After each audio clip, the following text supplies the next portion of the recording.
आज अंतरवाली सराटीमध्ये मराठा समाजाची मोठी बैठक संपन्न झाली। या बैठकीमध्ये मनोज जरांगे पाटील आक्रमक झाल्याचं पाहायला मिळालंय।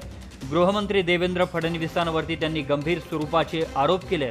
फडणवीसांच्या सांगण्यावरून कुणबी प्रमाणपत्रांचं वाटप बंद झालं आणि त्यांच्याच सांगण्यावरून समाजातील लोकांवर गंभीर स्वरूपाचे गुन्हे दाखल झाले असा आरोप जरांगे पाटलांनी केलाय।